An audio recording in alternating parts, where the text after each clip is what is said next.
यहेजकेल भविष्यवक्ता की पुस्तक अध्याय 8। यहेजकेल भविष्यवक्ता की पुस्तक अध्याय 8।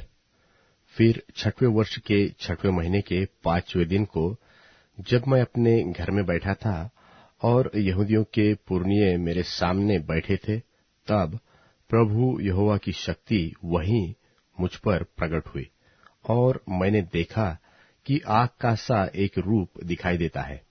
उसकी कमर से नीचे की ओर आग है, और उसकी कमर से ऊपर की ओर झलकाए हुए पीतल की झलक सी कुछ है।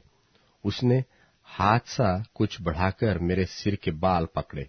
तब आत्मा ने मुझे पृथ्वी और आकाश के बीच में उठाकर परमेश्वर के दिखाए हुए दर्शनों में यरूशलेम के मंदिर के भीतर आंगन के उस फाटक के पास पहुंचा दिया, जिसका मुंह उत्तर की ओर है, और जिसमें उस जलन उपजाने वाली प्रतिमा का स्थान था, जिसके कारण द्वेष उपजाता है।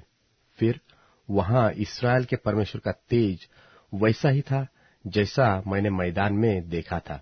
उसने मुझसे कहा, हे मनुष्य के संतान, अपनी आंखें उत्तर की ओर उठाकर देख। सो मैंने अपनी आंखें उत्तर की ओर उठाकर देखा कि वेदी के फाटक के उत्तर की ओर उसके प्रवेश स्थान ही में वह डाह उपजाने वाली प्रतिमा है।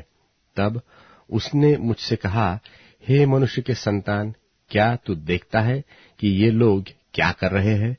इस्राएल का घराना क्या ही बड़े घृणित काम यहां करता है, ताकि मैं अपने पवित्र स्थान से दूर हो जाऊं, परंतु तू इनसे भी अधिक घृणित काम देखेगा। तब वह मुझे आंगन के द्वार पर ले गया, और मैंने देखा कि भीत में एक छेद है। तब उसने मुझसे कहा, हे मनुष्य के संतान, भीत को फोड़। सो मैंने भीत को फोड़कर क्या देखा कि एक द्वार है। उसने मुझसे कहा, भीतर जाकर देख कि ये लोग यहाँ कैसे कैसे और घृणित काम कर रहे हैं। सो मैंने भीतर जाकर देखा कि चारों ओर की भीत पर जाति जाति के रेंगने वाले जंतुओं, घृणित पशुओं और इस्राएल के घराने की सब मूर्तों के चित्र खींचे हुए हैं। और इस्राएल के घराने के पुरनियों में से 70 पुरुष, जिनके बीच में शापान का पुत्र याजन्याह भी है, वे उन चित्रों के सामने खड़े हैं, और हर एक पुरुष अपने हाथ में धूपदान लिए हुए है, और धूप के धुएं के बादल की सुगंध उठ रही है। तब उसने मुझसे कहा, हे मनुष्य के संतान, क्या तूने देखा है कि इस्राएल के घराने के पुरनिये अपनी अपनी नक्शा वाली कोठरियों के भीतर अर्थात अंधियारे में क्या कर रहे हैं?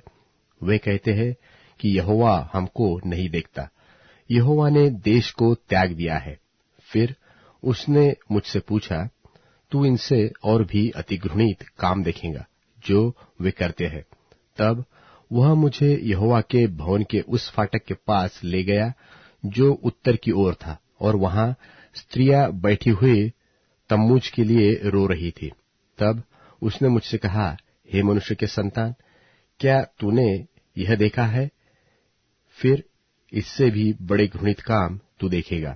तब वह मुझे यहोवा के भवन के भीतर आंगन में ले गया, और वहां यहोवा के भवन के द्वार के पास ओसारे और वेदी के बीच कोई 25 पुरुष अपनी पीठ यहोवा के भवन की ओर और अपने मुख पूर्व की ओर किए हुए थे, और वे पूर्व दिशा की ओर सूर्य को दंडवत कर रहे थे।